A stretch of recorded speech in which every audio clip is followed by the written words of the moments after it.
British Deputy Prime Minister Dominic Raab has resigned from the government following a probe into his misconduct with fellow colleagues. The months-long investigation into Raab's behaviour heard evidence from multiple government officials about complaints of misconduct at 3 different departments. He requested the investigation in November following formal complaints about his behaviour with government officials.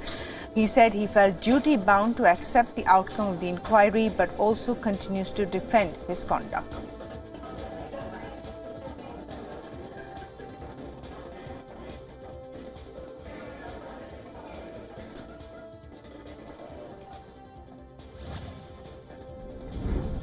Rail traffic came to an almost complete standstill in Germany on Friday as workers across the country went on strike to demand higher wages to help offset inflation. More than 15,000 employees from 50 companies have joined the strike, and according to EVG Transport Union, which represents some 230,000 workers, the strike is intended to increase pressure on employers. EVG is demanding a 12% pay hike over 1 year for the workers it represents, with a minimum increase of $712 a month.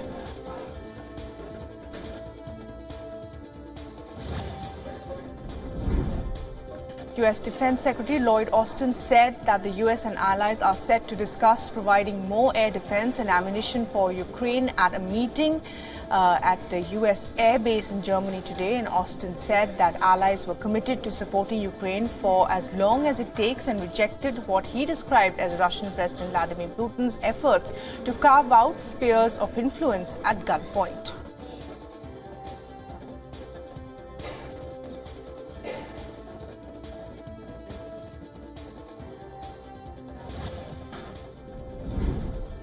The European Union's border agency Frontex has started deploying guards at North Macedonia's southern border with Greece for a joint operation with Skopje to control and prevent illegal migration and cross-border crime. Under an agreement signed last October, Frontex will deploy more than 100 guards at the border. The agreement is valid until January 24th next year, but may be extended. North Macedonia is the 4th Western Balkan country to sign such a deal with Frontex, following Albania, Serbia and Montenegro.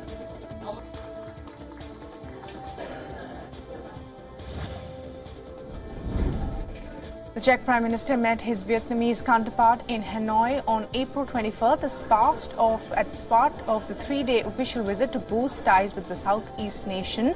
The two nations pledged to strengthen cooperation in various sectors, including education, investment and law enforcement. The Czech Prime Minister was accompanied by a delegation of representatives from 30 Czech companies in the fields of engineering, aviation, weapon and technology, and according to Vietnamese state media.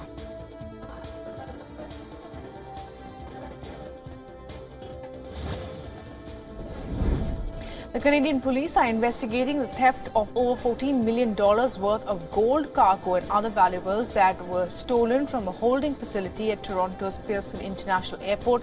On April 17, the cargo was reportedly missing after arriving on an aircraft in the evening. And according to the regional police inspector, he added that after its arrival, the high-value cargo was removed by illegal means from the holding facility. The missing goods were reported to police shortly after. No arrests have been reported so far.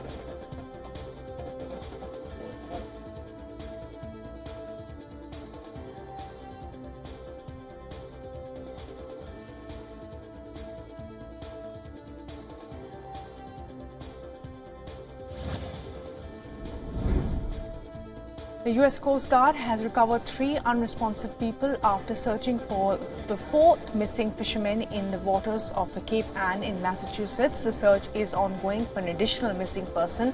A Coast Guard aircraft found an overturned vessel about 11 kilometers northeast of Cape Ann on Thursday, and Michael Say said that 3 others left Hampton Harbour in New Hampshire on Wednesday morning in a 17-foot boat headed for fishing grounds near Jeffrey's Ledge, about 80 kilometers offshore.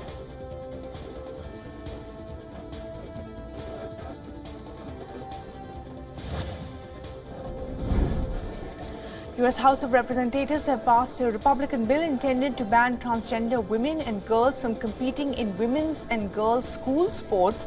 If passed, the bill would change the civil rights law known as Title IX to require that a student's sex be based on their reproductive biology and genetics at birth. If it passes the Democrat majority Senate, President Joe Biden has said that he will veto it if needed and has called the bill discriminatory.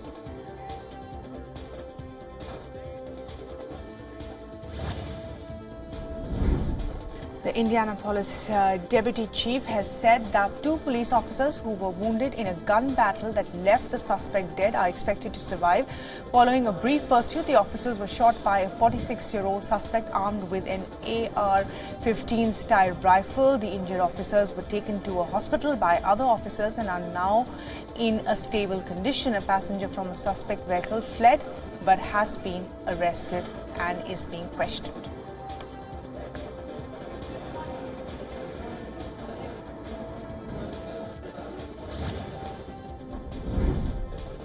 A Russian warplane accidentally fired into the city of Belgorod near Ukraine, causing an explosion and damaging buildings. Local authorities reported a large blast in the city, which lies just across the border from Ukraine. The regional governor said that 2 women have been injured when the Sukhoi Air Force plane was accidentally discharged. Aviation ammunition has also been reported. The ministry said some buildings had been damaged and announced a probe was already underway.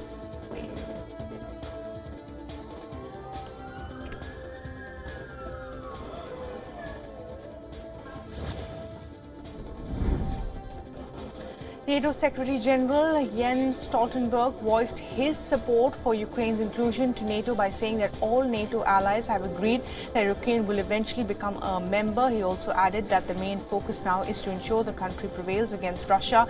Stoltenberg's comments came after a visit to Ukraine's capital Kyiv on April 20th, where he met with Ukrainian President Zelensky. Zelensky has said it was time for the military alliance to offer his country membership and that Kyiv needed more weapons to fight Russia.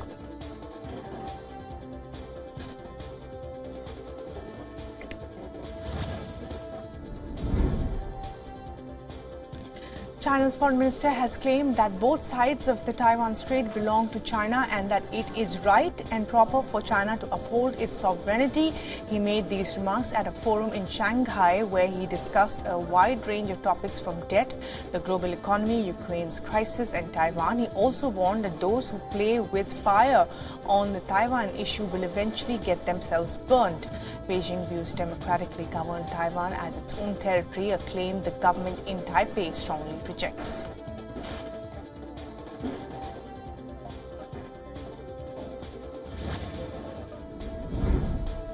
The Chinese foreign minister has said that China is not escalating the situation in Ukraine and advocates for a peaceful resolution of international disputes through dialogue and diplomacy. China has released a broad 12-point proposal to solve the Ukraine crisis while strengthening relations with Moscow. Beijing has repeatedly dismissed Western accusations that it is planning to arm Russia, but says it wants a closer energy partnership after boosting imports of Russian coal, gas and oil.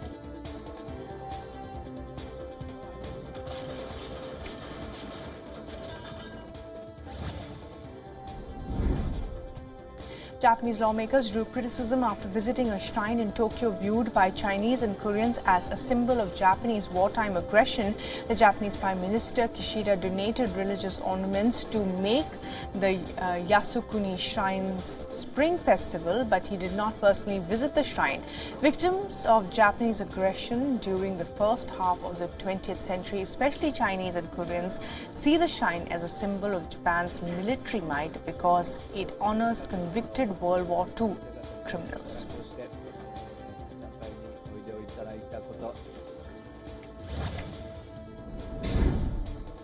Filipino activists held protests in Manila against recent statements made by the Chinese envoy ahead of its foreign minister's arrival. Beijing's ambassador to Manila had said last week that the Philippines is stoking the fire by offering expanded military bases access to the US, chanting slogans outside a building housing the Chinese embassy. Activists said the ambassador's comments were a threat to the Philippines and urged the Chinese ambassador's removal.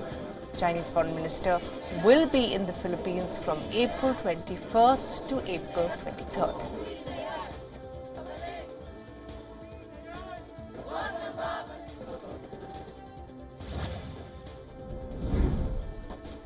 South Korea's Unification Ministry has said that North Korea must halt its threats against neighbours and pay heed to international concerns about its reckless nuclear and missile programs. The ministry's comments came after a statement issued by North Korean Foreign Minister in which she called the group of 7 wealthy democracies a tool for ensuring the US hegemony. The top diplomats from the G7 nations jointly condemned the North Korean statement and the recent ballistic missile tests and reiterated their commitment to the goal of North Korea's complete abandonment of its nuclear weapons.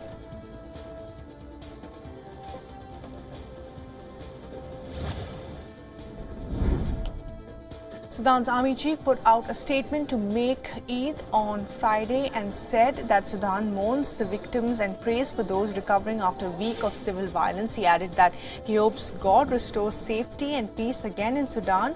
Sudan's paramilitary has agreed to a 72-hour truce on humanitarian grounds on Friday to coincide with the Eid festival, but the army chief did not address this in his statement.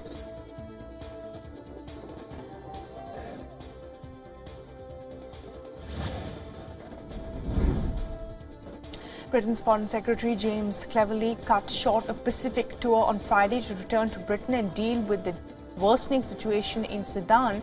This comes after Sudan's military ruled out negotiations with the rival paramilitary forces, saying they will only accept its surrender. The British High Commission said that the British Foreign Secretary had been dealing with the Sudan situation from its offices by making a series of calls to key partners overnight. He left from New Zealand a day before he was due to meet with his New Zealand counterpart.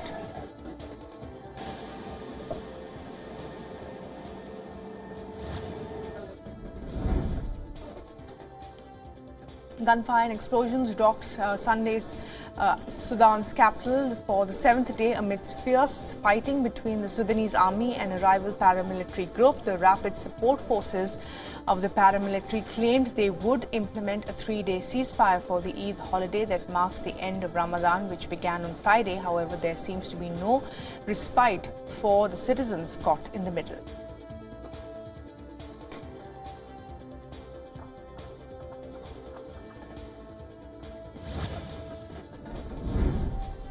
The Ugandan president sent back a bill containing some of the world's harshest anti-LGBTQA legislation to be even made stricter. Human rights activists and the US government say the bill is among the harshest pieces of legislation penalizing sexual minorities anywhere in the world. The United Nations, European Union and a long list of corporate giants have condemned it. It would impose the death penalty for the so-called aggravated homosexuality and a 20-year sentence for promoting homosexuality.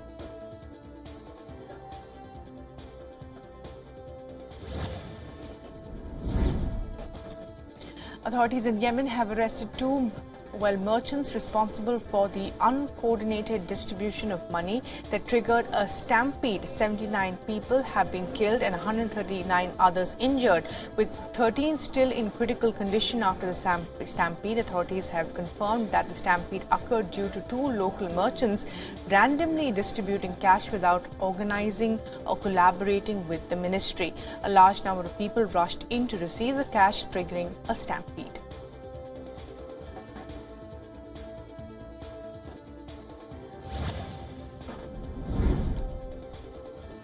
An Indian court has acquitted 69 Hindus of the murder of 11 Muslims during the communal riots in the western state of Gujarat in 2002. The killings occurred in Ahmedabad on February in February 2002, a day after a suspected Muslim mob set on fire a train carrying Hindu pilgrims. A total of 86 Hindus were accused of the killing in the Narodagam district of Ahmedabad, 17 of whom died during the trial.